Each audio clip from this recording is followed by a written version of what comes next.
So this is a video about a MyJo. So what do you do if you need to create some coffee and you have no power? Just last week I lost power for a while in my house, and earlier this year I lost power for 4 or 5 days in Texas as a result of issues with our power grid. And you may want some coffee. And there are ways to make coffee that we'll go over, and I'm thinking also in hotel rooms on trips when you want to make a manual coffee. I'm really starting to like the K-cups. So at this point, I thought, how can I make coffee without power? And my first thought is this device right here, which I've seen at Walmart in the past. And I went ahead and picked it up on Amazon. It's called MyJo. And it uses K-pods down at the bottom, and it allows you to pump the water through. Now the advantage is that you can actually microwave the middle portion with the water. Of course, without power, you couldn't do that. I simulated using a propane or butane stove by using an electric heater.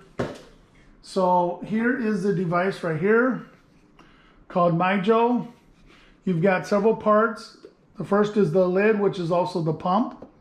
You've got the water container area, and down here you've got what holds the K-pod. K-pod goes in here, slides in simple enough. There is, I'm not sure how easy this will be to see, but right there is a needle with a hole in it that punctures the bottom. And then there's a puncture point right there, which will break through the top and allow the water to go through. There's also in there a diaphragm that will not allow water to spill unless it's under a little bit of pressure. So that means it's safe to use this. Pour water in there and go from there. So let's go ahead and put this in first. See how this works. I'm going to go ahead and just pop it down. There we go, just like that. And then I'm going to screw it onto here. Sorry, I hit the camera. All right, and we got this goes here. And I'm going to pour some water carefully in there. It looks like I have a choice of, I don't know if you can see that, but 10 ounces, 8 ounces, and 6 ounces. Now my Keurig only does 8 or 10 or 12 ounces, does not do the 6. But I'm going to go ahead and put in, let's say 8 ounces. And I'm going to use this device here, put in near boiling water. And you can tell right now it's not spilling, which is good because I don't have any shoes on. I'm going to use this glass here, which I think has strong enough to handle this. Put this up on top. Actually, let's put it on top. I'm a little nervous.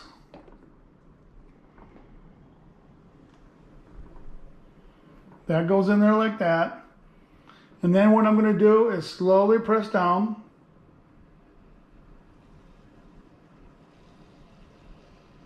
And wait till I see some coffee come out.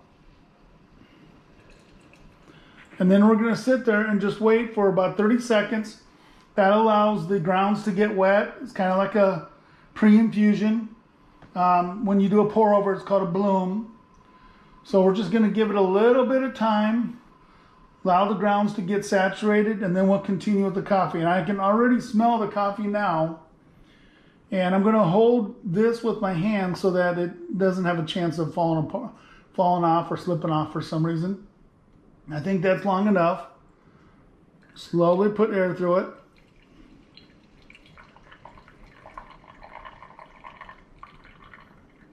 Let it back up. Continue putting it through, not too quick. About the same speed as your Keurig does. That allows everything to stay saturated and the most contact time with the water.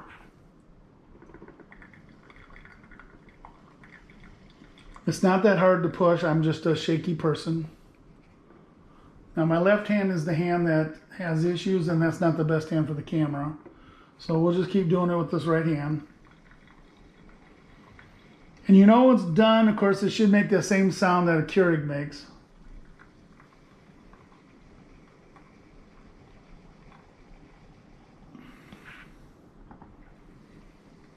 I'm watching it at the same time. I still got some to go.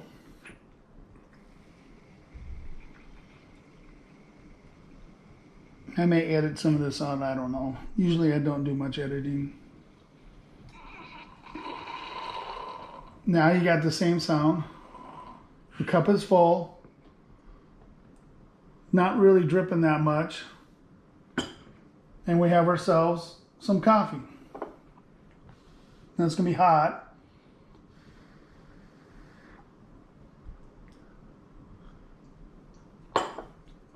Tastes like coffee, not bad.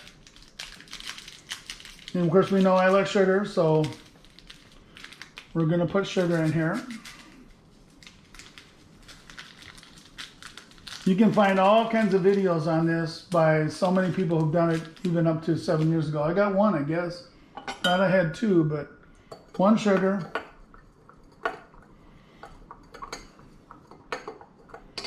So I do have some French here, and I think that has sugar in it, so let's shake that up. This is non-dairy creamer. I spilled a little bit there. And of course I don't have a napkin. Let's put another one in. No, that's a half and half. Let's stay with the non-dairy creamer. Shake it back up.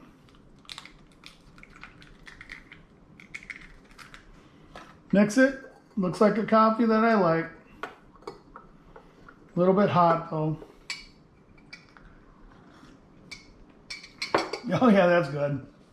So, Presto MyJo allows you to make coffee without power. You can heat it up on a gas stove, you can heat it up on a butane stove, you can heat it up on a propane stove. If you have power and you just want to use this somewhere in a hotel room or anywhere else, you can use a kettle like this, or you can microwave the red and plastic portion up here. Heat it up to a point where it's near boiling or boiling. Let it cool a little bit, put it together carefully, and make yourself a cup of coffee. It's great for work, it's great for the car, it's great for a hotel room. Camping, I'm not sure if it's the best idea for camping, considering it's kind of big, kind of bulky, but it's doable for car camping for sure, or RV use.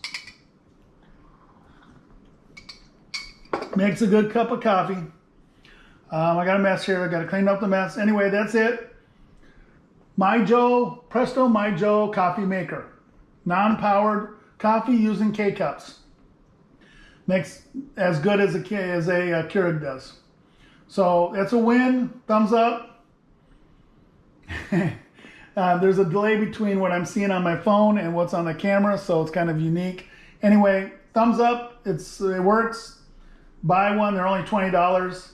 You have yourself a system that you can use out on the road or out about or without power. Thank you for watching.